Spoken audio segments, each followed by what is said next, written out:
አሁን የፋኖ ኃይሎች አማራ ክልል ውስጥ ዲፋክቶ መንግስት እውቅና የሌለው በህገ መንግስት ወይም አካላት እውቅና ባይኖረውም እንኳን በክልል ውስጥ እንደ መንግስት አክት እያደረግን ለምንድን ነው ይሄንን የምለው? ላለፉት 18 ወራት ከ80% በላይ የሚሆነውን የክልሉን እንግዲህ ከ80% በላይ ነው ያልኩት 95 ሊደርስ ይችላል። ሚኒመም መነሻውን ወስጄ ነው ይህንን ቀጠና እና ህዝብ እያስተዳደርን በጣም በሚያሳዝን ሁኔታ በትግራይ ክልል ያየነውን ስህተት ድጋሚ ሌላ ስህተት እንድናይ አድርገው በትልቁ ኢትዮጵያን ለማፍረስ ይሰራ የነበረ ድርጅት ነው። የእነሱን አላማ ለማስፈጸም የህወሓትን አንዲት መጽሐፍ አለች የሚገልጧት አንድ ላይ የሚገልጧት የሆነች ነገር ላይ ይሄ መከላከያ መንግስትም በሚከተሉት ስልት እያደናቀፉ ራሳቸውም ደግሞ የክፋታቸው ደረጃ እርስ በርስም እያጋጫቸው አሁን ዲፋክቶ የሚለው የመጨረሻ ቃል እየሰማን ያለ ነው። እንደሚታወቀው ህወሓቶች ከጦርነቱም በፊት በምርጫውም ሂደት ሲሉት የነበረ ቃል ነው። የእውነት እነሱ ገብቷቸው ነው ወይ ሌላ ጥናት የሚያስፈልገው ጉዳይ ነው? ለስልጣን ባላቸው ስግብግብነት ያው ስልጣን ነው ግባቸው። እንግዲህ እንዲህ አይነትን አደባባይ የወጣ ወንጀል የሰራን ሰው አንደኛ አላቅም ህዝብ ራሱ ነው ወይ ይቅርታ ያደረገለት? መንግስት በግል ነው ወይ ያደረገለት? እሱ ራሱ የራሱ ሂደት አለ። ህዝቡ ነው ይሄ ከጽንፈኛው በላይ ለህዝቡ ወገናዊ የሆነው ኃይል የኢትዮጵያ ሰራዊት ነው።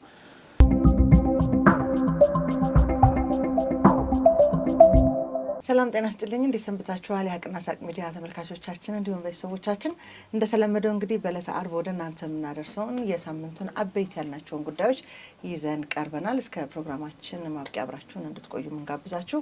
እኔ ፕሮግራሙን በመምራት አበበች ካሳይ እንዲሁም አበይት ርዕሰ ጉዳዮችን በመተንተን ሁሌም አብሮኝ ያለው ገበየው አለልኝ ከኔ ጋር ቆይታ ያደርጋል። እንግዲህ ለዛሬም አዳዲስ ያልናቸውን ፕሮግራሞች ይዘን ቀርበናል። አብራችሁን ቆዩ። ጤና ይስጥልኝ። እንዴት ሰነበትክ? ሰላም እንደምን አለሽ? እግዚአብሔር ይመስገን ሰላም ነኝ። ፈጣሪ ይመስገን። እንግዲህ ሰሞኑን ካየነው ከተመለከትነው ከታዘብነው በጣም ብዙ ርዕሰ ጉዳይ አለ። በእርግጥ ለመምረጥ እስኪ ከብደን ነው አዳዲስም ከበድ ያሉ ርዕሰ ጉዳዮችም ያሉትና እያንዳንዱን በተወሰነ መንገድ ወደ ተመልካቾቻችን እናደርሳለን። ምናልባት አንድ ሰበር የምንለውም ዜና አለ። በትግራይ አካባቢ አንድ ተጨማሪ የፖለቲካ ፓርቲ ዛሬ ቅድመ እውቅና የሚያገኝበት ቀን ነው እና ይህ ምናልባት ትንሽ ወደ ኋላ መለስ ብዬ ማነሳው ርዕሰ ጉዳይ ይሆናል። ይህ አዲስ የፖለቲካ ፓርቲ በዛሬ ላይ ዲፕሎማት ተብሎ አዲስ ስልጣን የተሰጣቸው በአቶ ጌታቸው ረዳ እንደሚመራ ነው የሰማሁት። በዚህ ጉዳይ ላይም ትንሽ ወደ ኋላ መለስ ብለን እናወራለን። ነገር ግን እንግዲህ እንደ 8ኛ ወር ላይ ደርሰናል። አሁን ደግሞ 2017 ዓ.ም ከገባ ወዲህ 8ኛ ወራችንን እንግዲህ ተቀብለነዋልና በዚህ 8 ወር ሂደት አንድን ምንን በለው ጽንፈኛ ቡድን መገምገም ፈለኩኝ። ፋኖና 2017 ዛሬ 8ኛ ወር ላይ ደርሰን ያለውን 2017 የፋኖ ዓመት ነው ሲሉም ስለነበር እስቲ እንደው እስከ 8ኛ ወር ድረስ ምን ተደረገ? ምን ተካሄደ? የእውነት የአማራን ህዝብ እነሱ እንደሚሉት ወደ ተሻለ ደረጃ አሻግረውታል? ወደ አዲስ ምዕራፍ አምጥተውታል? ወይስ ከነበረበት እንደውም ልማቱን ከማደናቀፍ ሰላሙን ከመንፈግ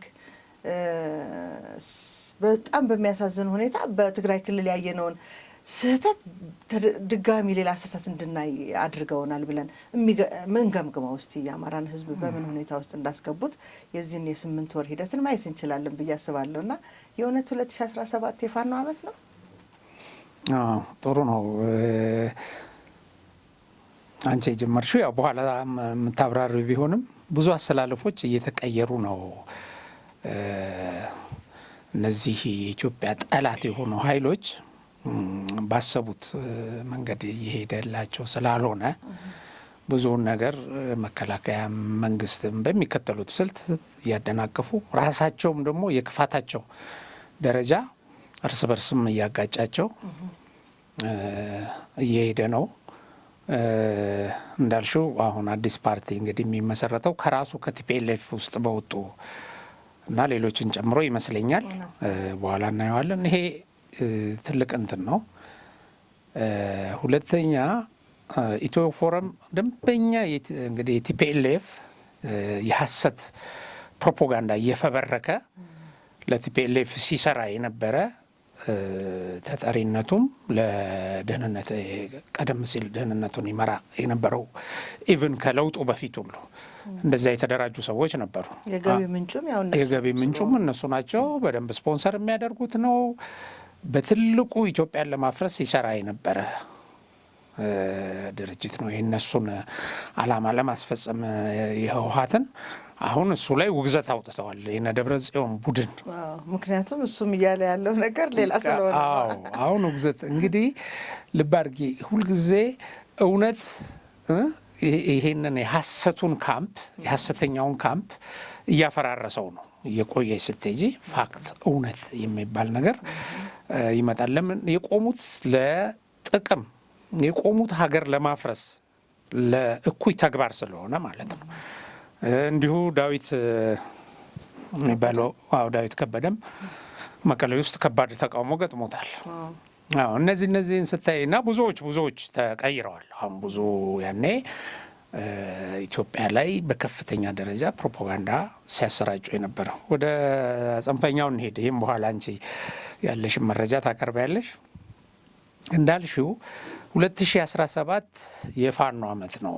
በቃ ድል የምናደርግበት መንግስት የምንይዝበት ብለው ተንትነው አይዟችሁ በ2017 ያለ ጥርጥር በአሸናፊነት እንወጣለን፣ ድል እናደርጋለን፣ በአሸናፊነት እንወጣለን ማለት ሲያስቀምጡ ሲጀምሩ አዲስ አበባ ገብቶ ስልጣኑን መያዝ ነው። ትንሽ ፈገግ ያሰኘኝ እኮ በውስጥ የሚታገለኝ እየመጡ ነው የሚለው በጣም እንትን ያለ ነው። እንግዲህ ይሄ ዝም ብለው እንትን ላይ ወጥተው 24 ሰዓት ከሚሉት ጀምሮ ወራትም ምንም እንደዚህ እየገለጹ መጥተዋል። ባለፈው ሳምንት እንዳየ ነው ቅኝቱ ተቀይሯል። አሁን የ17 ዓመት አይደለም ወይ ቲፒኤልኤፍ የታገለው ወደሚል ሁሉ ተቀይሯል። ስለዚህ ብለን ነበር። አሁንም እሱን የሚያሳዩ የተለያዩ ነገሮችን እናደርጋለን። ግን እስቲ አሁን ያለፉት 8 ወራት ምን አመጡ እዚህ ጽንፈኛ አካባቢ የሚለውን ስንመለከት አንደኛ የሚሰሩት ግፍ ከመከላከያ ጋር ተዋግተው የሚፈልጉትን ነገር ማሳካት ሲያቅታቸው በህዝቡ ላይ፣ በተማሪዎች ላይ፣ በመምህራን ላይ፣ በጤና ሙያተኞች ላይ ግፍ ወደ መፈጸም ወደ አሸባሪነት በመውረዳቸው ምክንያት ከህዝቡ በጣም እንዲነጠሉ ነው ያደረጋቸው። ሁለተኛው ለስልጣን ባላቸው ስግብግብነት፣ ያው ስልጣን ነው ግባቸው፣ በየትም አቅጣጫ ያለው ስልጣን ነው እና እንደገና በትንቢት ደግሞ ትነግሳለህ የተባለው እዚህም እዛም ያለው ስለሆነ አሁን እነዚህ ኃይሎች በዚህ ምክንያት ደግሞ በዚህ መንስኤ ለስልጣን ባላቸው ስግብግብነት ደግሞ እርስ በርስ እየተዋጉ ነው። አሁን በቅርብ ጊዜ ዘመቻ አንድነት የሚል ከፍተው እንግዲህ ከዚህ በፊት የደረሱት ውድቀቶች እንዳሉ ሆነው ዘመቻ አንድነት የሚባል ከፍተው ያው እርስ በርስ ተበላልተዋል እና የጣር ድምፅ የስቃይ ወቅት በየእንትኑ እንዲደበቁ የሆነበት ወቅትና ሲያለቅሱ የምንሰማበት ወቅት ሆኗል። በተለይ በዚህ በያዝነው ወር ደግሞ በከፍተኛ ደረጃ ኢላማውን የጠበቀ ለጥፋት በተሰባሰቡ የፋኖ ኃይሎች ላይ በድሮንም በምድርም ከፍተኛ ጥቃት እየደረሰ ይሄን ጥቃት አስመልክተው ያው ሲያለቃቅሱ እንሰማለን። እንግዲህ ባለፈው ሳምንት የፋሲካን በዓል ለማወክና በመከላከያ ሰራዊታችን ላይ ብዙ ጊዜ በበዓላት አካባቢ ሰራዊት ተሰብስቦ በዓል ያከብራል ወይ ግብዣ ያደርጋል፣ እንደዚህ ተብሎ ይጠበቃል። ኦኬ። ህዝብም ደግሞ ለመቼም ሰላማዊ ማህበራዊ እንቅስቃሴ ለማድረግ የተለያዩ ነገሮችን ያደርጋል። ይሄንን አውከው አለን ለማለት እነሱ በሰላም የሚከናወኑ ክንውኖች ኦኬ እንደ ሽንፈት ነው የሚቆጥሩት፣ ወይም እነሱን ከነሱ ቁጥጥር ውጪ ሆኖ እንደተደረገ ነው የሚቆጥሩት። ትምህርት የሚያደናቅፉት ለዚህ ነው። መንገድ እንዳይንቀሳቀስ የሚያደርጉት ለዚህ ነው። የማዳበሪያ እደላ የሚያንቀሳቅሱት ይሄን ሁሉ የሚያደርጉት እኛ እያወክነው ነው ማለት እኛ ፓወር አለን፣ አሁንም እኛን አልፎ ምንም ነገር ሊደረግ አይችልም ብለው ነው ህዝቡን የሚያጠቁት።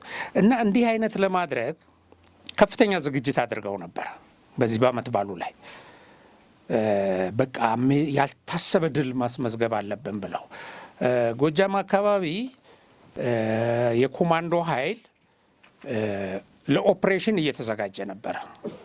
ኦኬ የታቀደ ኦፕሬሽን ለመፈጸም ልምምድ እያደረገ ነበረ። በዛ በኦፕሬሽኑ እንትን ላይ አፈጻጸም ላይ እና ድሮን ኢላማውን የጠበቀ ምት አድርጎ ወደ 120 በላይ የሚሆኑትን ደምስሷቸዋል። ታጣቂዎች ናቸው። ታጣቂዎች ኮማንዶዎች ናቸው። ግን እየተወራ ያለው እሱ ምንም ይሄ እኮ የተለመደ ነው። አሁን እሱ የተለመደ ነው። ሁለት ነገር ይዘው ነው የሚገቡት። ያው ከቲፒኤልኤፍ ጀምሮ እናውቃለን። አንዱ ከተመቱ ያው ህዝብን አደረገ፣ ህዝብን ጄኖሳይድ ነው እንደዚህ ያደረገ የሚል ለማለት የተዘጋጀ እንትን አለ።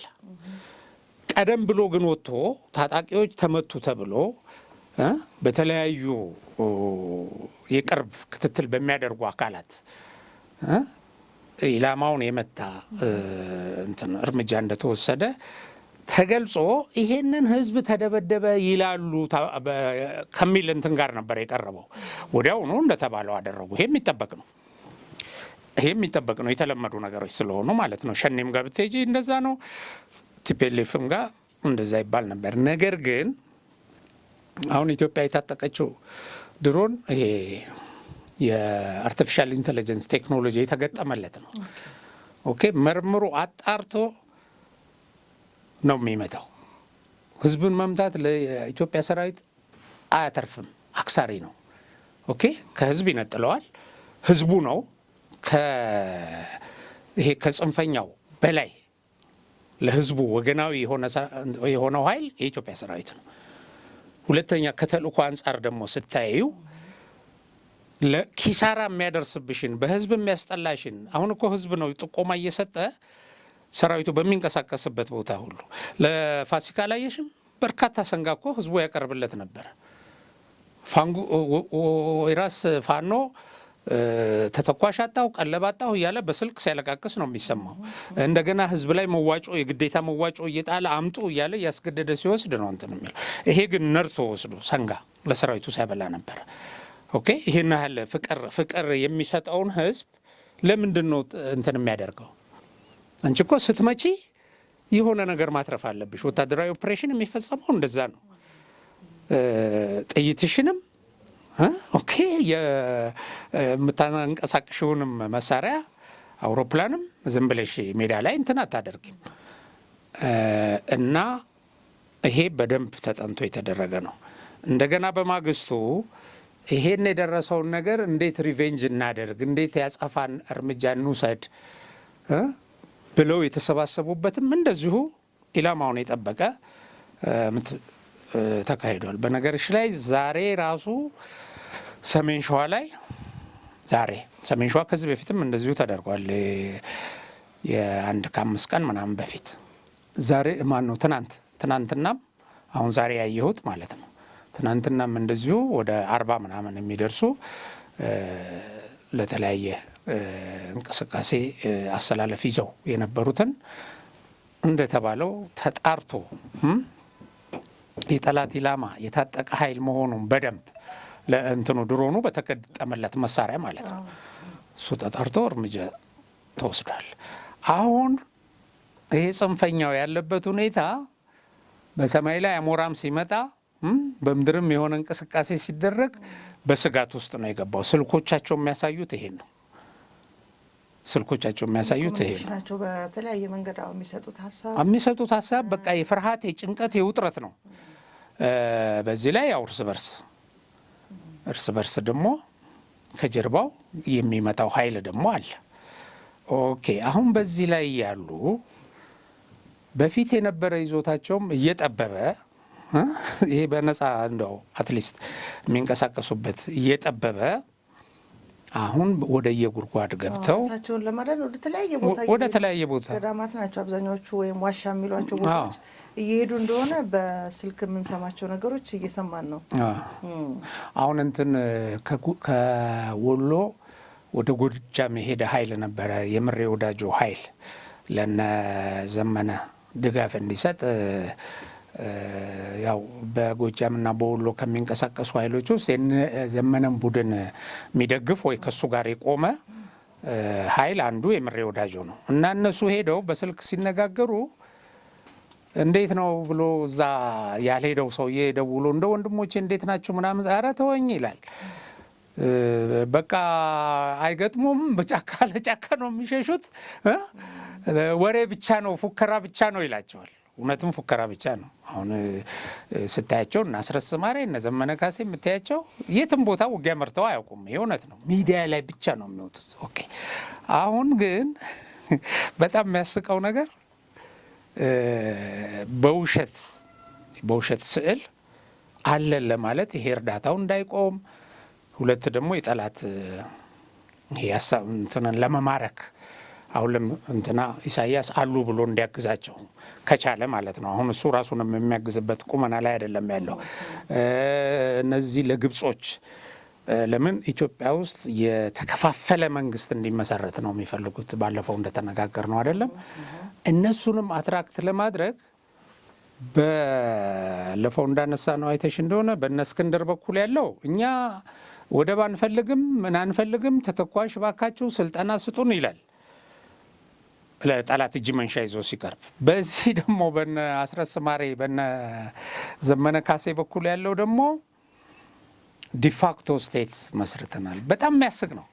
አሁን ይሄ ትንሽ ከ5 ቀን ምናምን በፊት የተለቀቀ ነው። ያው እኛ ዜና አይደለም የምንሰራው፣ አጠቃላይ ኢንቴንሽናቸውን አጠቃላይ ያለውን ነገር ለመተንተን ምን ማለት ነው። ከዚህ በፊት ቲፒኤልኤፍ ዲፋክቶ ይል ነው። በነገራችን ላይ እያንዳንዱ ሂደታቸውን ስናይ አንዲት መጽሐፍ አለች የሚገልጧት አንድ ላይ የሚገልጧት የሆነች ነገር ላይ ይሄዱና እስቲ እሷን እንትን አንድ ያሰማና እንዲህ አይነት ነገር እንፈጽማለን ካሉ በኋላ ተሳካም አልተሳካም ብለዋል። ብቻ ማድረግ ነው የሚፈልጉት። ከዛ ወደ ምዕራፍ ያቀዷትን አየሽ፣ ያቀዷትን አሁን እነሱ ይሄ ኢትዮጵያን አፍርሶ የሆነ እንትን የክልሉን እንትን እንደ አቅም ይዞ ወደሚቀጥለው ስቴፕ መሄድ እቅድ ነበራቸው። አዲስ አበባ ምናምን የሚሉትም እንዳለ ሆኖ አሁን ያ አልተሳካም። ግን ጠላት የሚፈልገው ይሄ ነው።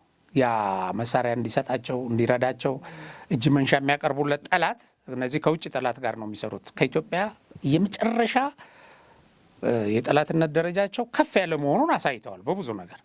ስለዚህ ይሄ አሁን የሚሉትን ደግሞ እንስማ። አንድ ጊዜ ቆይ ከመስማታችን በፊት እኔ በጣም እየገረመኝ ያለው ነገር ማለት ነው እነዚህ ሰዎች በዚህ አሁን ወደ አመጽ የሄዱበትን መነሻ ምክንያት በእርግጥ ለሁላችንም ግልጽ አይደለም። ነገሩ ወደዚህ የሚያደርስ ነው ወይ መፍታት አይቻልም ነበር ወይ ብለን የራሳችንን ደግሞ እንቅስቃሴም ጥናትም ስናደርግ የጠላት እጅ እንዳለበት አረጋግጠናል። ምክንያቱም በማን ፓስፖርት እንደሚንቀሳቀሱ ዜግነታቸው ሁሉ ኤርትራ እንደሆነ ያሳየንበት አጋጣሚ ይፈጥረናል። እንዲህ አይነት እዚህ ግባ የሚባል የመነሻ ሀሳብ በሌለበት ሂደት ጀመሩና አሁን የተወሰነ ጊዜ ደግሞ ምንድነው ጉዳዩ ብለን ስናጣራ የፕሪቶሪያው ስምምነት ቅሬታ ውስጥ እንዳስገባቸው ደግሞ ሰማን። እንግዲህ የፕሪቶሪያው ስምምነት ከቲፒኤልኤፍ ጋር ነው አይደለ ስምምነቱ።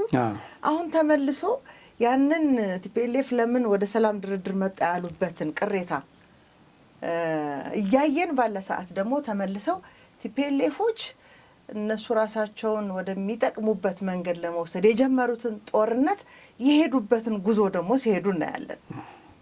አሁን ዲፋክቶ የሚለው የመጨረሻ ቃል እየሰማን ያለ ነው።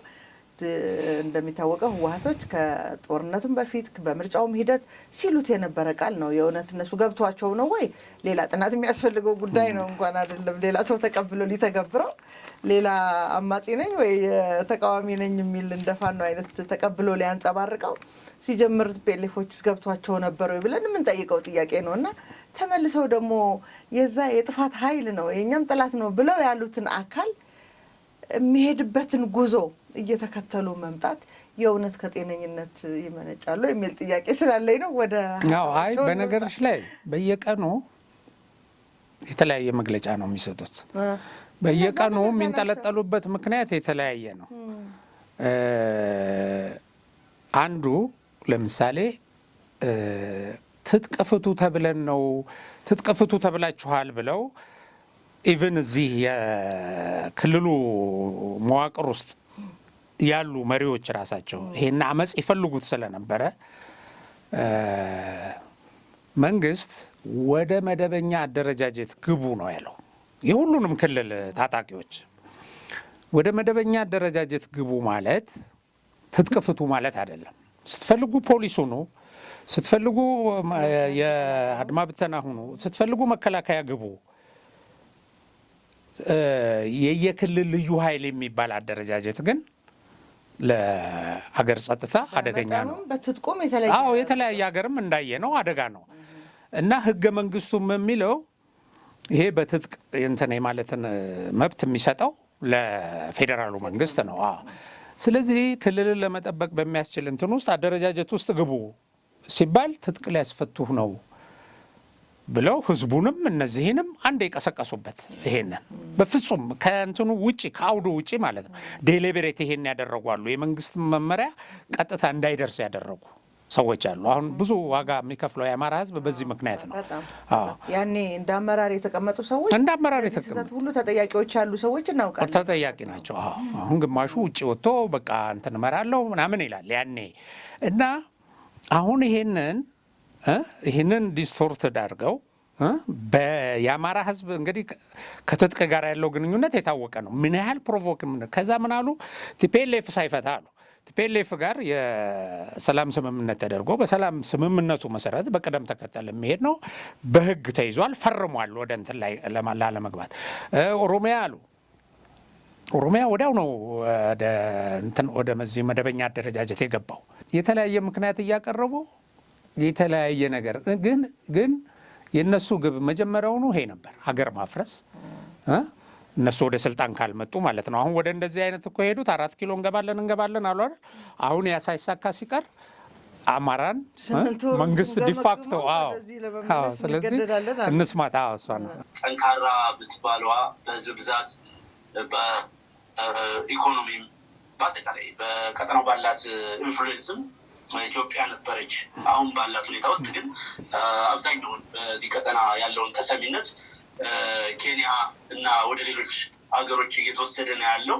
በአጠቃላይ ኢትዮጵያ ውስጥ የሚደረግ የፖለቲካ እንቅስቃሴ፣ የሚወሰድ አቋም፣ የሚኖር የኃይል ሚዛን የምስራቅ አፍሪካ የሚባለውን ቀጠና ፖለቲካ ኃይል ሚዛን ላይ ቀጥተኛ የሆነ ተጽዕኖ አለው እና አሁን ባለንበት ነባራዊ ሁኔታ የፋኖ እንቅስቃሴ ለአማራ ህዝብ ትልቅ የኃይል ማዕከል መፍጠር ችሏል። የኃይል ማዕከል ሲባል የፖለቲካ የኃይል ማዕከል፣ ወታደራዊ የኃይል ማዕከል እና ሌሎቹንም ጉዳዮች በአጠቃላይ የአማራ ህዝብ የፖለቲካ ጥያቄ የሚፈታበትን ነባራዊ ሁነት እና ማዕከል በመፍጠር ረገድ ያመጣው ለውጥ ትልቅ ነው። ከዛ ባሻገር በገቢር ወይም ዲፋክቶ መንግስት ሆነናል። አሁን የፋኖ ኃይሎች አማራ ክልል ውስጥ ዲፋክቶ መንግስት ነው፣ እውቅና የሌለው በህገ መንግስት ወይም እውቅና ባይኖረውም እንኳን በክልል ውስጥ እንደ መንግስት አክት እያደረግን። ለምንድን ነው ይህንን የምለው? ላለፉት 18 ወራት ከ80% በላይ የሚሆነውን የክልሉን እንግዲህ ከ80% በላይ ነው ያልኩት 90-95 ሊደርስ ይችላል። ሚኒመሙ መነሻውን ወስጄ ነው። ይህንን ቀጠና እና ህዝብ እያስተዳደርን ሰላሙን ጠብቀን ደህንነቱን ጠብቀን እያታገል አጠቃላይ ማህበራዊ፣ ፖለቲካዊ፣ ኢኮኖሚያዊ እንቅስቃሴው ሳይስተጓጎል እንዲኖር እያደረግ መንግስትን በ3-4 ቀናት አመት እና የጦርነት እንቅስቃሴ ካፈረስን ጊዜ ጀምሮ ያንን ሚና ተክተን እየሰራን ያለ ነው። ስለዚህ ኢትዮጵያ ውስጥ አንደኛው ቀጠና ላይ እንደ መንግስት አክት የሚያደርግ አካል በምስራቅ አፍሪካ ትልቅ ኃይል መሆኑ ቀላል የሚባል ነገር አይደለም። እንግዲህ ከአነሳው አይቀር ብዙ ነገሮችን ማንሳት ይችላል። እስካሁን ተናግሬያቸው ማላውቃቸው ነገር 2-3 ነገር ነው ከዚህ ነገር ውስጥ የምንረዳው 2-3 አንደኛው ዲፋክቶ መንግስት መስርተናል። ይላል እና ምንድን ነው ዲፋክቶ? አሁን የአማራ ክልል ህዝብ ይሄን ዲፋክቶ ሊያስመሰርት የሚችልስ አቅም አላቸው ወይ ብለን ማየት ነው። ምን ማለት ነው ዲፋክቶ የሚለው? እሱን እናያለን። በመሰረቱ እሱ ከዛም በላይ ነው። ለምስራቅ አፍሪካ ሁሉ ተስፋ ነን ይላል። ምስራቅ አፍሪካ ምናምን ምስራቅ አፍሪካ የትኛውን ቀጠና ነው የሚጨምረው? እነማን ናቸው? ይሄን ታይና በዚህ ውስጥ እንደ አንድ መንግስት ወይ እንደ አንድ ስቴት ሆነን ወጥተናል አይነት ነገር ነው። ምክንያቱም አሁን ኢትዮጵያ ተጽዕኖዋ ቀንሷል ይላል። ቀንሷል። የኢትዮጵያ ደግሞ ተጽዕኖ መቀነስ አይሽ ይሄንን እንደ ድል አድርገው ነው የሚያወሩት። እነሱ እዛ አካባቢ ጦርነት ስለከፈቱ መንግስት እዛ አካባቢ በሚያደርገው በኢኮኖሚው በወታደራዊ ኃይሉ በሚደርስበት ጉዳት ምክንያት የኢትዮጵያ ተጽዕኖ ፈጣሪነት ቀዝቅዟል ብሎ ይህን እንደ በጎ ነገርና እንደ ስኬት ነው የሚያወራው። እና ይሄ ነው አሁን ይሄ ዲፋክቶ የሚለው በመሰረቱ ዲፋክቶ ስቴት የሚባል አይታወቅም። በአብዛኛው አንዳንድ ነገሮችን ሳነብ ያገኘሁት ምንድን ነው ዲፋክቶ ገቨርንመንት ነው። ዲፋክቶ የሚባል በጉልበት ከህግ ውጪ ግን መንግስት ያቆመ ኃይል በቃ መንግስት ነኝ ብሎ የቆመ ነው እንትን ይላል። ዲፋክቶ ገቨርንመንት ሜይት ቢ ዋን ዛት ቴክስ ፓወር ዊዛውት ሌጋል ኢሌክሽን ይላል። ህዝብ ያልመረጠው ህዝብ ሳይመርጠው የተቋቋመ መንግስት በቃ በጉልበቱ ይሄ ነው። አሁን እውቅና ባይሰጠንም ይላል። እውቅና ባይሰጠንም አሁን እውቅና የሚባል እንግዲህ ልክ እንደነ ሶማሌላንድ ወይ እንደነዚህ እኮ እውቅና ሊጠይቅ ማለት ነው። እና ሌላው ግን ዲፋክቶ ገቨርንመንት የሚመሰረት ኃይል ወይም አንድን አካባቢ በዲፋክቶ እንትን እመራለሁ ምክንያት የሚሆኑት የሚል ኃይል አቅሙ ከሌሎች የተሻለ ሌሎችን ሁሉ ሊያሸንፍ ሊያንበረክክ ኦር ተከላክሎ ሊቆም ብቻውን የሚችል መሆን አለበት። ከፌዴራሉ መንግስትም ማለት ነው። ከሱም የበለጠ ኃይል ሊኖረው ይገባል። ሌላው በማንኛውም በኢኮኖሚ በመሳሰለውም ደግሞ ራሱን ችሎ የሚኖር ነው። አሁን በየእንትኑ የምንሰማው ያው ሲያለቃቅሱ ባካችሁ ጥይት ስጡን፣ ባካችሁ መሳሪያ ስጡን ሲሉ ያሉ ናቸው። ሄዶ ድሮን እንትን አደረገ ሲባል መሳሪያ ሁሉ ምረጡልን የሚሉ አይነት ነገር፣ በድሮን እንደዚህ ያደረገ ህዝብ ጨፈጨፈ እንደዚህ የሚሉ ናቸው። ሌላው 90% ይኸው ከ80 ይልና ሚኒመሙ ነው ይላል። አሁን ክልሉን ነው የተቆጣጠርኩት ጥናት ስላላካሄድ ነው እንጂ 90 ሊደርስ ይችላል። አዎ 90 ሊደርስ ይቅር በቃ ግን 80 እኮ ሚልሽ እኮ ነው ይሄ። አሁን በዚህ ደረጃ ይዋሻሉ። በዚህ ደረጃ ደግሞ ጠላትነታቸውን ያሳያሉ። ይሄ ሁላችሁ ነው። አሁን ይሄ ዲፋክቶ ቲፒኤልኤፍ ዲፋክቶ ሲል ነበር። ኦኬ ቲፒኤልኤፍ ይሄንን ሲያቀርብ የነበረው ለውጭ እጅ መንሻ ነው፣ ለሚወክሏቸው ሰዎች፣ ላሰለጠኗቸው፣ መሳሪያ ይረዷቸው ለነበሩ ከዛ በፊት ኤርትራን እንዲገነጥሉላቸው አድርገው አዲስ አበባ ያስገቧቸውን ሰዎች ግድ የለም አሁን ደግሞ ከዛም ብናፈና እዚህ ዲፋክቶ እንመሰርታለን። ያን ጊዜ ይሄን መንግስት ለመመስረት እንደ ህልውናቸው እንትን ከዚህ በፊት የነበረው የሱዳኑ ሰላይ ሲናገር እቺን የምዕራብ ኮሪደርን ይኸውን ከፍተኛ እንትን የሚያመጣውን የሁመራን የወልቃይትን የመሳሰለውን ቲፒኤልኤፍ እና እነዚህ የውጭ ኃይሎች የሚፈልጉት ለስትራቴጂክ እንትን ነው፣ ለወታደራዊ ስትራቴጂ ግንኙነት ለመፍጠሪያ ነው። መውጫ መግቢያ። አዎ እንደገና ደግሞ የቲፒኤልኤፍ ባለሀብቶችና እነዚህ ጀነራሎቹ ለሰሊጥ ምርት ነው የሚፈልጉት፣ ለትግራይ ህዝብ ፈጽሞ ግን አይደለም። ቢሆን ኖሮ እስካሁን ይገባ ነበር ያ የተፈናቀለው ህዝብ። እሱን መሰረት አድርገው ቢታገሉ ትጥቅ ይፈታሉ፣ ተፈናቃዩ ወደ ቦታው ይገባል። በህግ የተቀመጠ ነው። ግን እሱ ግዛታችን ነው እንደዚህ ነው ይሉና ይይዙታል። እሱን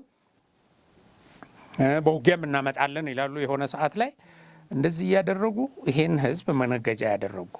ይሄን አድርጎ ትግራይ በዛ ጊዜ አንዳንድ ሰዎች ያነሱና እንዴት ነው ትግራይ ራሷን ችላ አሁን ከኢትዮጵያ እንትን ብላ እንደዚህ መቆም ምናምን ሲባል፣ አዎ አንዳንድ ሰዎች እንደዛ ይሉናል። እነዛም እኮ ራሳቸው በካናዳስ እንደሚኖሩ ናቸው። ይሄ ኢትዮጵያ መንግስት እንኳን እኛ ሊረዳ ምናምን አይነት ይላል። ግን ከኢትዮጵያ መንግስት ዘርፈው ቢሊየነር የሆኑ ሰዎች ናቸው ይሄን የሚሉት እና እንደዚህ አድርገው በቃ እንትን አድርገናል፣ አፍርሰናል፣ እዚህ ጋር መንግስት መስርተናል፣ እንዲህ አይነት ፓወር አለን፣ ጀስት ግን ስጡን ደግሞ ሌላውን የምናፈርስበትን ራሳችን እንችለን የምንቆምበትን የሚል ይሄ ለፖለቲካ ፍጆታ እና ይሄ ከውጭ ጋር ላለ ትስስር የቀረበ ነው። አዎ 80% ቀርቶ የክልሉን 5% አይቆጣጠርም። አሁን ክልል ውስጥ እየሸሸ ነው እየኖረ ያለው እየሸሸ ነው። በነጻነት እኮ ነጻ ግዛት መስርቶ እኮ አንድ ቦታ ቁጭ የሚል ኃይል አይደለም ይሄ። የት ጋ ነው እስቲ አሁን እነዘመነ ቤተ መንግስት የሰሩት ወይ የሆነ ኮማንድ ፖስት የመሰረቱት? ከቦታ በሆነ ቦታ ዛሬ አንድ ገዳም ውስጥ ነገ አንድ ቦታ ላይ እያደረጉ የሚኖሩ ናቸው። ግማሾቹ ኤርትራ ውስጥ ሆኖ ነው መግለጫ የሚሰጡት ይሄንን የሚያደርጉ። ሌላው ውጭ ሀገር ሆኖ ነው እንግዲህ ያው እንደዚህ የሚያደርገው እና ግን ምንድን ነው የኢትዮጵያን እኔ አሁን ይሄንን በደንብ እንትን እንድንል የፈለግኩት ከተወሰኑ ቀናት በፊት ነው የተለቀቀው። ግን ይሄ የሚያሳየን ነገር በጣም ብዙ ነው የሚያሳየን። አሁን እነዚህ ሰዎች ጠበንጃ እንዳለው ትጥቅ ፍቱ ተባልን ብለው ጀመሩ። የአማራን ህልውና እንትን ለማለት ብለው ጀመሩ። የአማራ ህልውና አደጋ ላይ ነው ያሉበት ቦታ ኦሮሚያ ክልል ነው እንግዲህ እንዲተደረገ ሲሉ የነበረው አይደለም። አሁን እሱን ትተው እነሱ እያጠቁት ነው እዛ። ሁለተኛ እያስተዳደርን ነው ይላል። ኦኬ ክልሉን እያስተዳደርን ነው ይላል። ትምህርት ቤት የዘጋ ማህበራዊ እንትኑን ምኑን በተሟላ ሁኔታ እኛ እያስተዳደርን ነው ይላል።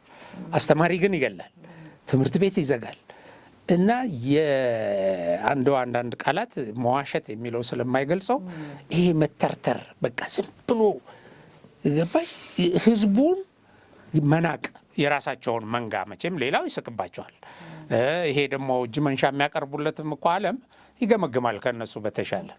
ኦኬ አሁን አይ እንዲህ አድርገውልናል፣ ኢትዮጵያን ሊያፈርሱ ይችላሉ ምናምን። ባለፈው እናንተ ያቀረባችሁት ኢትዮጵያን 4 ቦታ መበታተን እንችላለን ይል ነበር አይደል? የሻዕቢያ እንትን አንዱ ይሄ ነው በዲፋክቶ እዚህ ጋር ተቋቋምኩ የሚለው። ሌላ ኦሮሚያ ነው ትግራይ ነው እንደዚህ ብሎ እንግዲህ ያ ፍላጎታቸው ነው። ኦኬ የእነ አስረስ ማሬን ፍላጎትም ነው ይሄ። ለምን ሲጀምሩ ይሄ መሳሪያው ምኑ ሰበብ ሆነ እንጂ መንግስት አስቀድሞ ያውቃል እየተደራጁ እንደሆነ ያወጡትን ፕላን ያውቃል። ትግራይና ቲፒኤልኤፍ እና መንግስት ውጊያ ሲያደርግ ቲፒኤልኤፍ ይሞታል፣ አብረን እንዲሞት እናደርግና እሱን ይሄኛው መንግስት ደግሞ በውጊያ ይዳከማል። ያን ጊዜ በቀላሉ ገፍትረን እንይዛለን ነው። አሁን ያን ሲያቅታቸው መጀመሪያ የነበረው የክልሉን ኢኮኖሚ መያዝ። የክልሉን መንግስት እኮ ገልብጠናል ይላል እኮ በ3 በ4 ቀን የክልሉን መንግስት። ክልል ውስጥ ስንት መግለጫ እየተሰጠ ስንት ዓለም አቀፍ ስብሰባ ሀገር አቀፍ ስብሰባ እየተደረገ ትልልቅ የልማት ፕሮጀክቶችም እየተመረቁ ገዳም ነው ወይ አሁን የክልሉ ገዳምም እኮ ቢሆን አሁን እሱም ውስጥ ቢሆን መሰረት የላቸውም። ውለው እኮ አያድሩም። እሱም ውስጥ ውለው የሚያድሩበት ቦታ የላቸውም። አሁን ውለው ቢያድሩ ህዝቡ ይጠቁማል። ከፍተኛ የመረጃ ትስስር አለው አሁን ሰራዊቱ፣ ለማጋነን አይደለም። እና አንዳንድ እንትኖች ሌላው እኮ እነዚህ ሰዎች በስልክ እንኳን ማውራት አልቻሉም። እያለቀሱ ነው። ባይዘው የስልካችንን መንግስት ይጠልፋል፣ መንግስት ይጠልፋል። መንግስት በቴክኖሎጂ በጣም ያደገ ነው ይሄ መንግስት እንትኑና ደህንነት ሲል ስራው ነው። በጣም የሚገርመው ነገር አንድ ነገር ነው ያስታወሰኝ። እኔ ቃል በቃል ስሰማ አሁን ለመጀመሪያ ጊዜ የሰማሁትና አንድ ሰለሞን የሚባል ወጣት ከዚህ ከአዲስ አበባ መስተዳደር በኃላፊነት ላይ የቆየ ግን አገራችሁ ግቡ ሲባሉ ቲፒኤልኤፎች ሲጠሯቸው የሄዱት ካድሬዎች አንዱ ነው። እና አጋጣሚ ደግሞ ከነ ስብሀት ነጋ ጋር የተማረከ ወጣት ነው።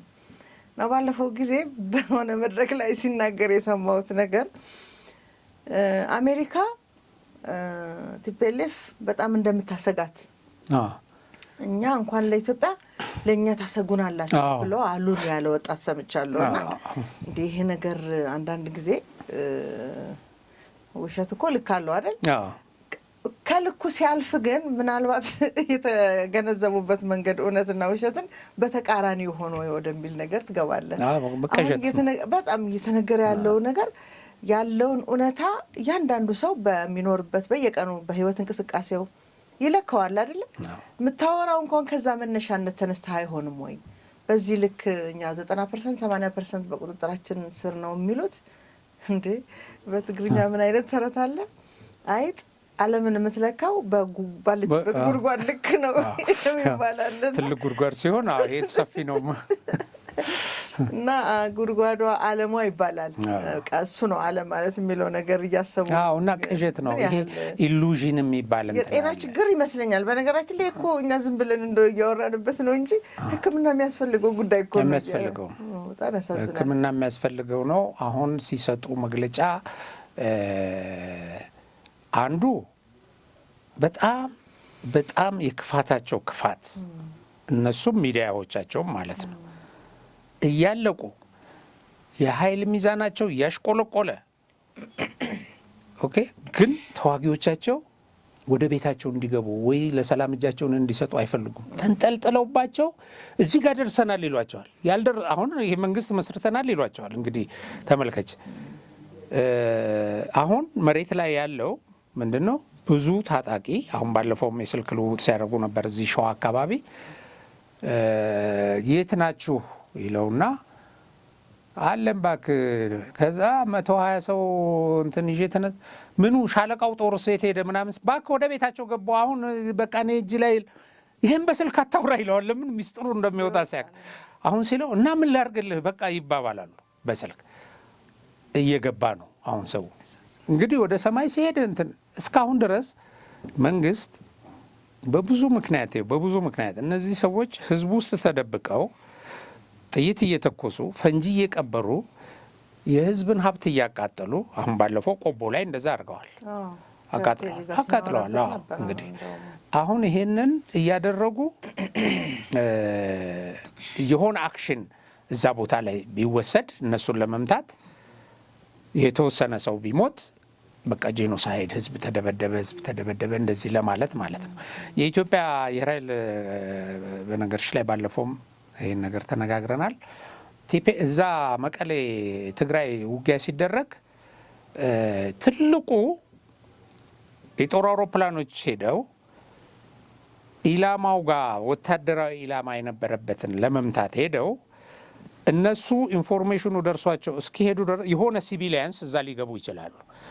ወይም በጣም ያደርጉ የነበሩት ቲፒኤልኤፍ ያን ጊዜ ሰብአዊ ጋሻ አድርገው ነበር። ኢቭን የእኛን ይሄ የማረኳቸውን ማለት እዛ የያዟቸውን ያገቷቸውን ይዘው ይዞሩ ነበር በግራና በቀኝ አድርገው ማዕት ጊዜ በአውሮፕላን ኢላማ ሆነው በድሮን ኢላማ ሆነው ግን እነዛ ሰዎች ለመከላከል ሲባል አብይ ሲናገር ሰምተሻል። ህፃናት ልጆች ኢቭን የነሱ ቤተሰቦች የነዚህ ሽፍቶቹ የነሱ ቤተሰብ እንኳን ባለበት ላለመምታት ተብሎ እንትን ተደርጓል። መቀሌ ለቆ እንዲወጣ ተከፍቶለት ነው የወጣው።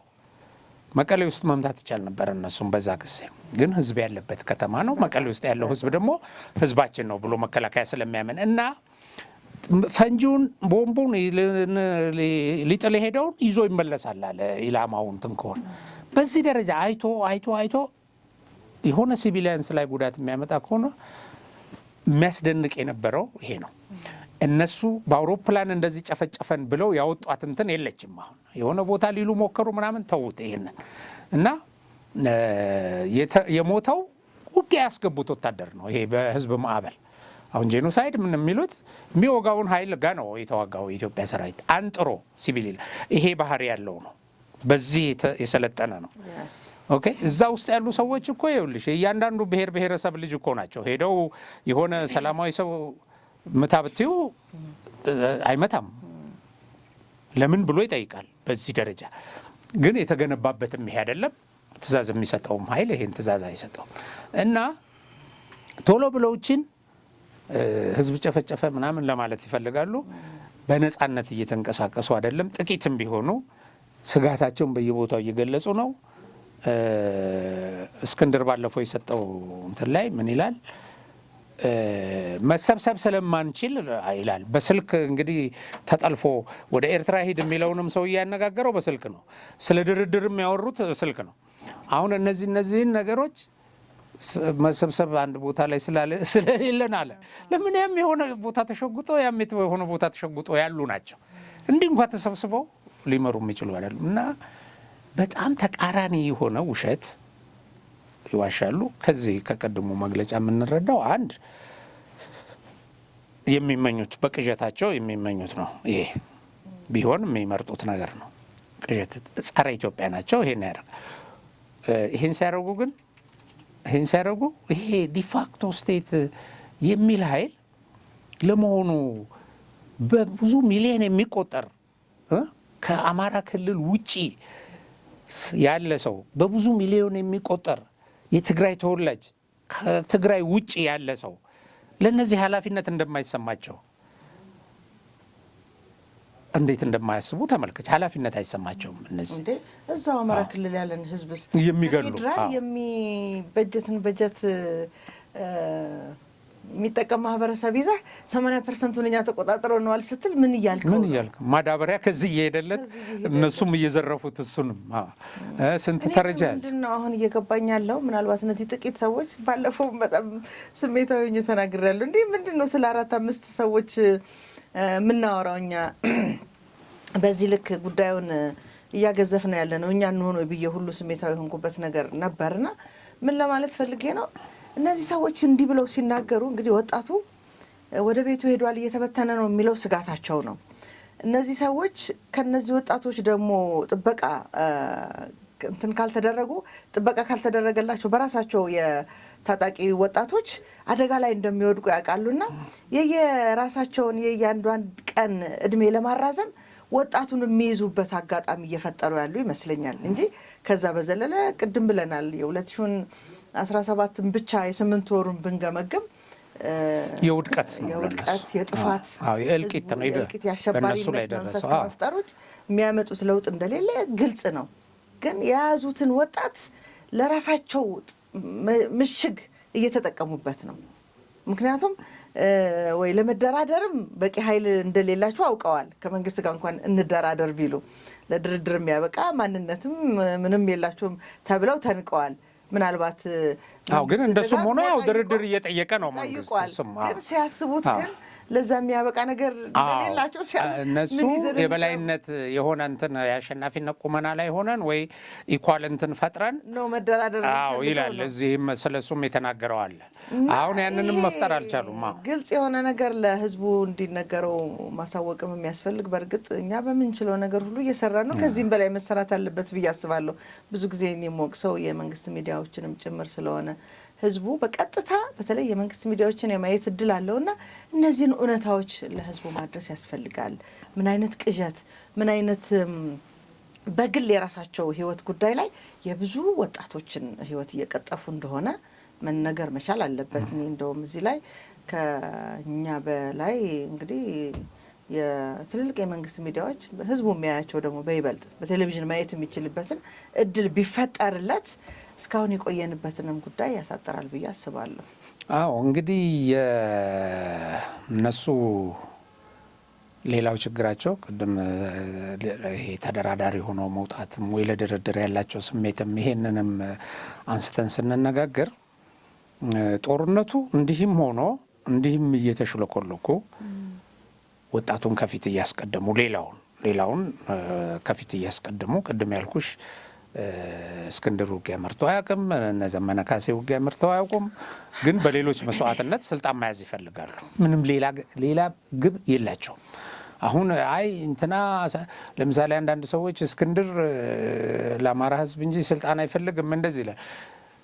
አመራር የገባበትን መንገድ እኔ አሁን ሌላ ቪዲዮ ይዤ ነበር፣ ግን ጊዜያችንን እንትን ስለሚልብን ጊዜያችንም እያለቀ ስለሆነ እሱን እንተውና እኔ ያነሳዋለሁ እና አመራር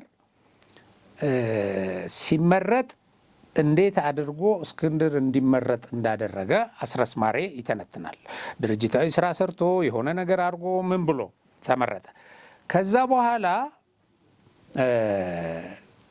ትክክል አይደለም አንቀበልም ብለው እነዚህ ሲያሳድዱ ለእርስ በርስ መተላለቅ ይሄ አንድነቱን ለማጥፋት አንዱ የእስክንድር እዛ ስልጣን ላይ መያዝ ነው እና እሱ ለምን አይተውም ሲባል ነው ብሎ ያንን ይዞ የሆነ ጊዜ ደግሞ ይሄድና ድርድር ያደርጋል።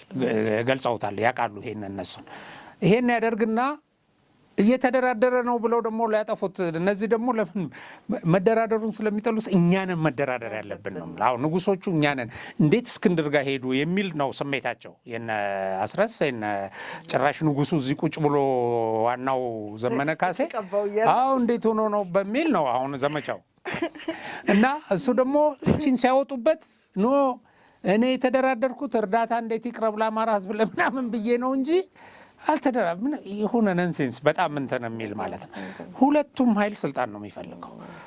እዛ ታላቁ እያሉ ነው የሚያወሩት። አሁን ስለ እስክንድር ሲነጋገሩ የእሱ ተከታዮች ታላቁ ከእሱ ጋር ሁሉ ስልክ ሲያወሩ ታላቁ ይላል እና ይህን እየሰማ ዘመነ ቢሞት አይሻለውም እንዴ?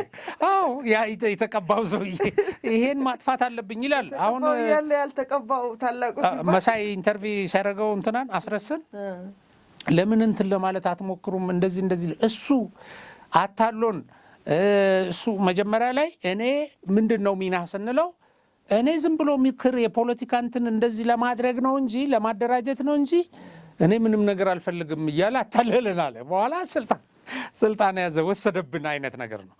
እና እንዲህ አይነት የስልጣን ረሃብ ያላቸው ጤናቸውም በፍጹም ኖርማል ያልሆኑ የሚተነትኑት ትንታኔ እንደምታየው እንግዲህ ውሸታቸው ሆን ብለው ደግሞ ውሸት የሚዋሹና በቅዠት የሚኖሩ ሰዎች ግን በቅዠት ብዙ ወጣትን እያስፈጁ ያሉ እነዛ የቅዠት ሚዲያዎችም ኃላፊነት አሁን እነዛም በቃ እነዛ ሱቃቸው ስለሆነ ባለፈው ደጋግመን እንዳልነው አሉ። እንዲህ ነው አሁን ይሄንን ስለ 80% አማራ ክልልን እየተቆጣጠርኩ ነው ሲለው እንዴት የቱን ከተማ እንደ ባህር ዳር አካባቢ ጎንደር ባለፈው ጥምቀት ሲከበር ላሊበላ እንደዚህ ሲሆን እንዴት ነው እናንተ 80% ተቆጣጥራችሁ ብሎ አይጠይቅም። ያ ጋዜጠኛው ያውቃል ውሸት መሆኑን እኮ ያውቃል። እንዲዋሽ ነው የሚሰጠው። መጀመሪያ ራሱ ይደውልና እንዲዋሽ። በነገርሽ ላይ አንድ ሌላ ውሸት ደግሞ አንድ ሰው አመራሮች ማረክን ኢትዮጵያ አሉና የሚያሳዩት የሆነ ስም የሚጠሩት ምናምን ሲያጡ አሁን ሰሞኑን አንድ ሻለቃ ነው ብለው ሚሊተሪ ያለው ሰው ምናምን አቀረቡት። ለዓመት በዓል ቤተሰቦቹ ጋር ፍቃድ ሄዶ ከሐዋሳ ፍቃድ ሄዶ ከዛ ሲቪል ለብሶ በመኪና ተሳፍሮ ሲመጣ ምናምን የሚል ነው ያለው ኢንፎርሜሽን። እኔ ሌላ እንትን ላይ ሲተነተን ነው የሰማሁት። እኔ በግሌ እርግጠኛ አይደለሁም፣ ግን ሞስት ፕሮባብሊ እንደዛ ነው። ያኛው እንትን አቅርቦታል። ሰውየው የሚሰራውን ስራ ሁሉ አቅርቧል። ሐዋሳ ጤና መኮንን ነው፣ እዚህ መከላከያ ውስጥ ያው መከላከያ ነው። ግን ተዋክተው እነሱ አሁን ያቀረቡት ምንድን ነው? ተዋክተው ኦፕሬሽን ሰርተው እሱም ብቻ ሳይሆን ብዙ አመራሮችን ሞከሩና ለምሳሌ ብለው እሱን ያቀርባሉ። እሱ ደግሞ በእነሱ ቁጥጥር ስር ነው። ምን እኔ እንዲህ ነው እኮ ነው ሲቪል ለብሼ ነው መቼም አይልም። እና እንደዚህ የሚል ውሸት እየፈጠሩ እየተቀባበሉ አሁን በጣም ውሸት ያቀርብ የነበረው ያ አንድ የሆነ ነበረ። አንድ የጎጃም ፋኖ ላይ አንድ ውሸት የሚያወራ ማሩሸት ይሉታል። ማሩሸት እያሉ ነው ሰዎች የሚጠሩት፣ ማርሸት የሚባል አሁን እንትና ግን ሪከርዱን ሊሰብር የተዘጋጀ ይመስላል። የአስረስ ማሬ እንግዲህ አንድ ሰው ለመማረክ እንግዲህ 80% በእጃችን ነው የምትለውን ክልል አንድ ሰው ለመማረክ የሁሉ ኦፕሬሽንም አያስፈልግም። ሁሉም ተቀበው ሸዋ አወራው ምናምን እና በመሀላቸው ያለው ጦርነትም ወደ ከፋ ደረጃ እየሄደ ነው። በተለይ ሸዋ ላይ በከፍተኛ ደረጃ እየተዋጉ ነው። እነዚህ አመራሮቻቸውን እየተከታተሉ አሁን የዘመነ ቡድን ስኳድ አቋቁሞ እየገደለ ነው። የትም ሌላ ጋር አይዋጋም። እሱ አሁን እየገደለ ለሱ ንግስና መንገድ ጠራጊዎች የት እንደሚነግስ ግን አይታወቅም። እንደማይነግስ እንግዲህ ብዙ ምልክቶች አሳይተውታል አይደል? ቄሶቹን ነው አስሮ እንትን ማለት ያለበት። እነሱን ደግሞ ብሏቸዋል። ከዚህ በፊት እኮ ሁሉንም ትነግሳላችሁ እያላችሁ እኮ ብሎ ወቅሷቸዋል። እንደ እኔንም ብላችሁ እንዴት ደግሞ ሄዳችሁ እስክንድርንም እንዴት ላይ ሄዳችሁ እንደዚህ ጉዳዩ መቆም የነበረበት እኮ ሁሉንም ትነግሳለህ እያላችሁ ብሎ የወቀሰበት ወቅት ነበር። ምን ያህል ውሸት እንደሆነና ስለዚህ እንደዚህ ናቸው። ወደዛ እንሸጋገር። አሁን እንደው ስለ ትግራይ አካባቢ ስላሉት ሁኔታዎች ስናነሳ ከዚህ በፊት ያው ኢትዮጵያን ዘርፈው የነበሩ ሰዎች ለዘረፉት እንኳን ሳይጠየቁ ይበቃቸዋል የተባሉ ማለት ነው። ግን መዝረፋችን መቀጠል አለበት የሚሉ እንደ ክንፈዳኛው አይነት ሰው እንግዲህ ክንፈዳኛው ማለት የዘረፈ ያዘረፈ ሰው ነው። ኢቭን የትግራይ የቲፒኤልኤፍ ታጋዮችን አካል ጉዳተኛ የሆኑ ታጋዮች ስራ ተሰጥቷቸው ያን ስራ አውትሶርስ አድርገው ለሌላ ሰጥተው እንደ ሰብ ኮንትራክተር ሆነው ወስደው ስራውን ማለት ነው ያንን ወስደው ገንዘቡን ሳይከፍላቸው ቀርቷል። ተጠይቆ ምክር ቤት እኔ ብሩ የት እንደደረሰ አላቅም፣ ከመብራት ኃይል የወሰደው ብር፣ ከአውራ ጎዳና የወሰዳቸው ማሽነሪ፣ ራሱ ለስራ ማስኬጃ የተሰጠው እንግዲህ ይሄንን ከአባይ ጋር የተገናኘው እነዚህ በሙሉ አዎ፣ እሱ ምንጣሮ እኮ አስመንጥረው ስንት የኮንስትራክሽን እንትኖች ብራቸው ተበልቶ ይቀሯል። ብዙ የሚከሱ ሰዎች አስተዋውሳለሁ። ምንም ሳይሰሩ ደግሞ የተከፈላቸዋል። ምንም ሳይሰሩ ሰብ ኮንትራክተር ይፈርማሉ ምናምን ይላሉ ምናምን የሚፈልጋቸው ለእነሱ ደግሞ ተሰጥቶ እንደዛ ተዘርፎ ያለቅ በሙሉ የጀመራቸው ፕሮጀክቶች ፌል ያደረጉ ናቸው። ገንዘባቸው ተዘርፎ አሁን ለምሳሌ ዩራፕ ተብሎ የገጠር መንገዶችን ከከተማ ከወረዳ ከተሞች ጋር ለማገናኘት ዩራፕ የሚባል በጣም ሰክሲድ አድርገናል እንደዚህ ብለው እና አንድ የኦዲዮ ቪዥዋል እንትን መስርቼ ነበር ከጓደኞቼ ጋር እሱን ልንሰራ ሄድን። ስንሄድ ጠቅላላ ኧረ ገንዘቡ አልተለቀቀልንም፣ የወሰዱት ማሽነሪ ምንም ማንቀሳቀስ አልቻልንም፣ እንደዚህ ሆኖ ብለው በሙሉ ስለ ኪሳራ አውርተው መንገዱም ሳይሰራ ያ የተባለው ይገነባል የተባለው ብሩ ግን ተበልቶ ብዙ ነገሮች ይሄ ህዳሴ ግድብ የማይፈለጉ እቃዎች እዛ ገብተው ገንዘብ የተከፈለባቸው ግድቡ ጥራት በጎደላቸው ማቴሪያሎች ተገንብቶ ሌላው 75% አልቋል ተብሎ ክፍያ ተፈጽሞበት ግን የነበረው እንትን የኤሌክትሮማግኔቲክ የሚባል 25% ምናምን ላይ እሱም ጥራቱ በጎደለው ሁኔታ የተሰራ እንደዚህ ያደረገ ኃይል እንግዲህ መርከብ፣ አውሮፕላን ብዙ ናቸው። እነዚህን ያደረገ ሰውዬ እችን የዘረፋት ሀገር አሁን አትዝረፍ ግን ደግሞ አትታሰር ብላ በነጻ ለቃው ሻለቃ አንድ ጥያቄ ሄዶ ይሳደባል። እዛ ማን ነው እንግዲህ እንዲህ አይነትን አደባባይ የወጣ ወንጀል የሰራን ሰው አንደኛ አላቅም፣ ህዝብ ራሱ ነው ወይ ይቅርታ ያደረገለት? መንግስት በግል ነው ወይ ያደረገለት? እሱ ራሱ የራሱ ሂደት አለው። እሺ ሁሌም ለሰላም ሲባል የሚደረግ ነገር ነው የሚለውን እሳቤ አሁንም እንያዝና ተመልሰው ሄደው የሚናገሩት ነገር ስትሰማ ግን ለሌሎች መቀጣጫ እንዲሆን እነሱ ላይ የሚወሰደውን እርምጃ ማሳየት የለበትም ወይ መንግስት የሚል ጥያቄ አለኝ። ለምሳሌ አሁን በገለጽከው በጣም አሳፋሪና አሳዛኝ በሆነ አንድን ኢትዮጵያንና የክልሉን ህዝብ ብቻ ብናስብ ያዋረዱት ተብሎ የሚታሰቡ ሰዎች በነጻ ተለቆ ያው ማህበረሰቡ የሚገነዘበውን ተገንዝበዋል። የኢትዮጵያ መንግስት ተሳስቷል አልተሳሳተም፣ በነጻ መልቀቅ ነበረበት። እሱ ራሱ ህዝቡ ራሱ እንዴት እንደዚህ አይነት ሰዎች በነጻ ይለቃል ብሎ ለመጠየቅ ራሱ ደፍረዋል የትግራይ ህዝብ። እንደዚህም ባይጠይቅ ነበር የሚገርመኝ። በጣም ይጠይቃል ያለው የገረመው ደግሞ አሁን የኢትዮጵያን ጉዳይ ለመግለጽ በሰጠው ኢንተርቪው ላይ ከኢትዮጵያ ጋር መኖር በሽታ ነው ብሎ የገለጸ ኢትዮጵያ ያከበረችው ትጥቅ ይዞ መጥቶ እንጂ የወታደራዊ ምንድነው የሚባለው አካዳሚ ውስጥ ገብቶ ተምሮ እንኳን ወደ ጀነራልነት የሚያበቃውን እውቀት በሰላማዊ መንገድ ያላገኘ ትጥቅ ስለያዘ ብቻ ጀነራል የሆነ ሰውን ተመልሶ ኢትዮጵያን ከኢትዮጵያ ጋር መኖር በሽታ ነው ብሎ የሚገልጽ ሌላውን ትውልድ ለማሳሳት ሌላውን ታሪክ ለማጠልሸት እየሰራን ያለን ጀነራል እኔ ዛሬም እናገራለሁ ጀነራል ብሎ መግለጽ እኔ እንኳን አልጠራቸውም ምጠሯቸውን ሰዎች ለሞከስ እኔም ዛሬ ክንፈዳኛው ነው ያልኩት። ግን ከዚህ በላይ የሀገር ክህደት አለ ወይ? አገር ወደ ጀነራልነት ከመሀይምነት ወደ ጀነራልነት ያደረሰችውን አንድ ሰው በነገራችን ላይ አባቱም አያቱም ባንዳ ናቸው፣ የጣሊያን አገልጋይ ነበሩ። የቀብራቸው ስነ ስርዓት ላይ የተነበበውን ታሪክ የተቃወሙ ሰዎች ቤተሰቦቻቸው የነገሩኝ ታሪክ ነው። ይህን ዛሬ አላወራውም፣ ሌላ ጊዜ ስለምናገረው።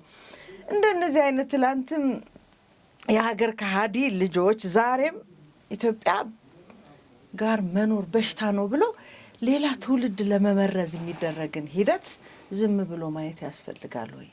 እስከ መቼ ነው እነዚህ አገር አክብራቸው አገር ታግሳ እየሰረቋትም እየገደሏትም እያፈረሷትም እየወጓትም እያደሟትም ዝም ያለችን አገር መልሶ ደግሞ የሀገር ክደት የሚፈጽምን ሰው በዚህ ልክ ለምንድን ነው ህግ የማይወጣው? ምናልባት አንተ ውትድርናው ህይወት ውስጥም ስላለ እኔ ክብር አባል ነኝ እንጂ በእናንተ መንገድ አልመጣሁም። ያው ጀነራልነቱ ለምን እንትን አይልም ነው። እነዚህ አይነት ሰዎች ለሌላ ሰው መማሪያ አይሆኑም ነው። ማንም ሰው እንደፈለገ መጥቶ አገርን በካደበት ልክ አሁንም ጀነራል ነው ተብሎ የሚከበር ከሆነ ሌሎች ሰዎች ወደ ስህተት እየጋበዝን አይደለም። በነገርሽ ላይ ይኸውልሽ መጠሪያ አሁን ሰዎች እነዛ ደጋፊዎቻቸው የሆኑ ወይ በፊት የሚያውቋቸው ሰዎች ከሌላው ለመለየት ጀነራል ብለው ይጠሯቸዋል እንጂ እነዚህ ጀነራል አይደሉም እኮ በመሰረቱ። ጀነራል ታድሶ አይደለም ያን ጊዜ የነበረው ማዕረግ በቃ ለምሳሌ የተፈራ ማሞ አሁን ጀነራል አይደለም። እዛ ጫካ ያለ ሰው ጀነራል እያለ ይጠራዋል። ምን ይለዋል? ዶክመንታሪ ቢሰራ በኢቢሲ ግን አዎ ሊጠራ ይችላል። ግን ሀገርን ስትክጂ ቲፒኤልኤፍ ግን እንደሱ ነበር የሚያደርገው። የሚገርምሽ እኮ ብያለሁ። ቲፒኤልኤፍ ዶክመንታሪ ሲሰራ አንቱ ይል የነበረውን ወዲያው ከመቅጽበት አንቺ ሁሉ ሰው ላይ እና ማረጉን ሁሉ እንትን አድርጎ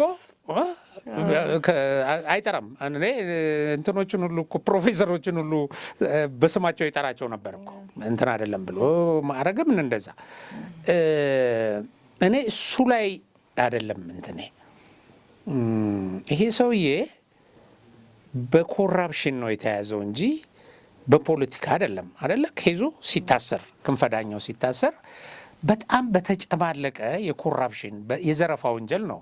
ግን የፖለቲካውን መንገድ ተጠቅሞ ነው ምህረት የተደረገው እኮ። እሱ ለምንድን ነው እኔ እሱ ራሱ እኔ ትክክል አይደለም የሚል አለኝ።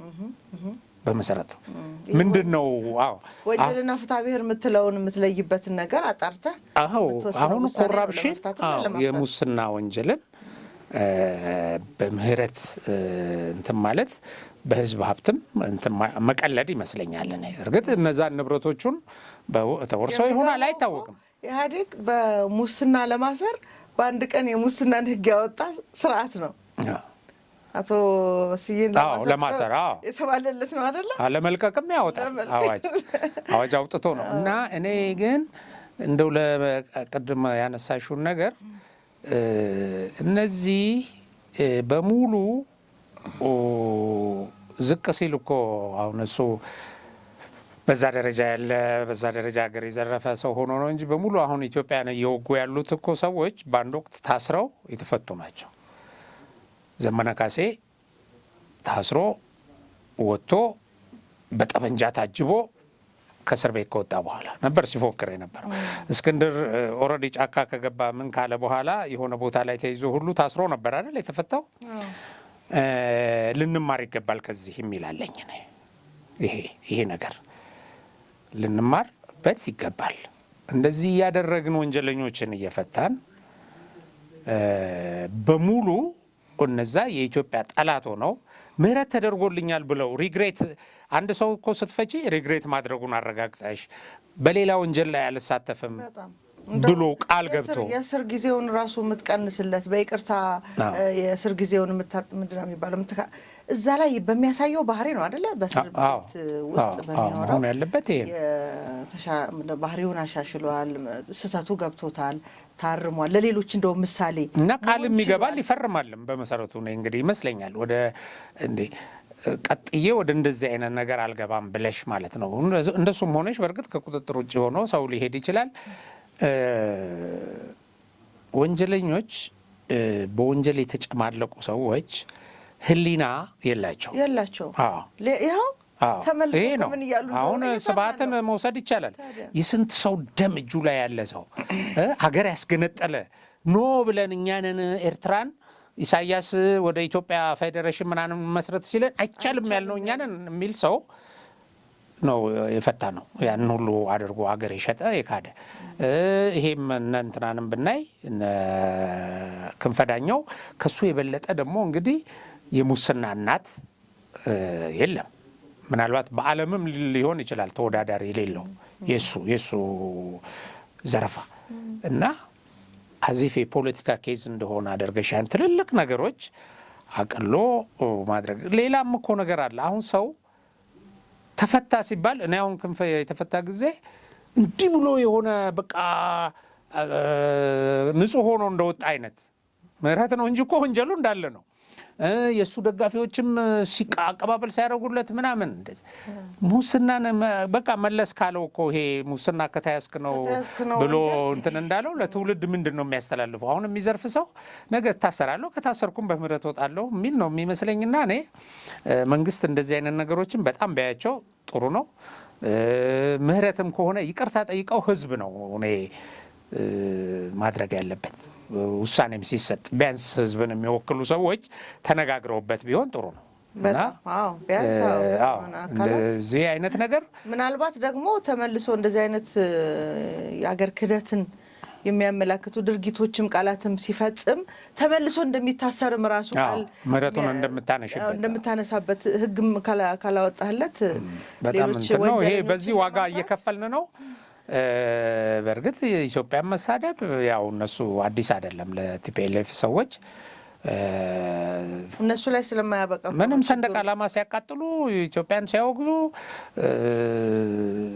እዚህም ሲገቡ ደግሞ የሻዕቢያን ውክልና ሊያስፈጽሙ የመጡ ሰዎች ናቸው እንዳልሹ ደግሞ እውቀት ይው በቃ ስህተት እንደነበረ እነዚህ ሰዎች ጭንቅላታቸው ሳያድግ ኮከባቸው የሀገር ፍቅር ሳይኖራቸው ኮከብ የጫኑ ናቸው በቃ የሀገር ፍቅራቸው እስከመቼ ነው ኢትዮጵያዊንም ሲበዘብዟት አሁን ደግሞ ሲቋረጥ ደግሞ ጠላት የሚሆኑ አይነት ሰዎች ስለሆነ እነዚህ ሰዎች ችግር እኮ እነሱ ላይ ስለማያበቃ ነው እኛ እዚህ ልክ ነው እነሱ ላይ ስለማያበቃ በቃም ሌላውንም እነሱ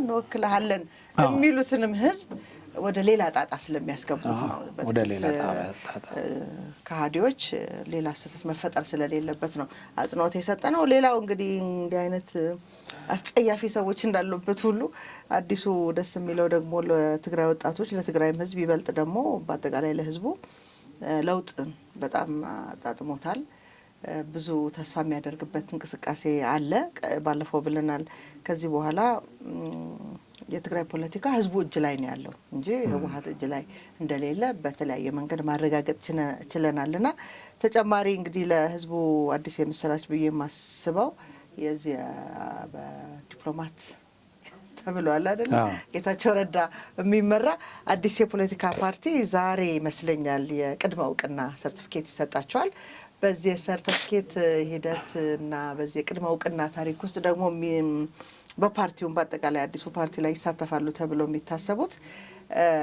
በጣም በሚገርም ሁኔታ ሁለት የተጋሩ አስተሳሰብ እዚህ ላይ ማየት ያለው እኔ አንድ ነገር ለመቃወም ስትፈልግ ተቃውሞህን በሰላማዊ መንገድ ለማስቀጠል ወይም ለመጀመር ወደ ሰላም ጉዞ ወደሚወስድህ መንገድ የመጡ ግን ደግሞ በአሸባሪዎቹ መፈንቅለ መንግስት ያደረጉባቸው መፈንቅለ መንግስትን በለው ወይ ያው የስልጣን ጊዜያቸውም ያበቃ ስለነበር ከፌደራል መንግስት ጋር ለመደራደር የመጡ ብለን እናስባቸው ወደ ፖለቲካን በሰላም አገርን ወይም ህዝብን በሰላም እንዴት ማስተዳደር ይቻላል ወደሚለው የፓርቲ እውቅና ወደሚያገኙበት መንገድ የመጡ አዲስ ትውልድ ማየት ችለናል እነዚህን ሰዎች በተቃራኒ ሌላኛው ተጋሩ የምንላቸው የደርግ መንግስት ወደ ስልጣን ሲመጣ የደርግ ስርዓት ተቃውሞ በረሃ ከወጡት ሰዎች ጋር ማነጻጸር ይችላል እና ምናልባት ይህ ልዩነት ከዚህ በኋላ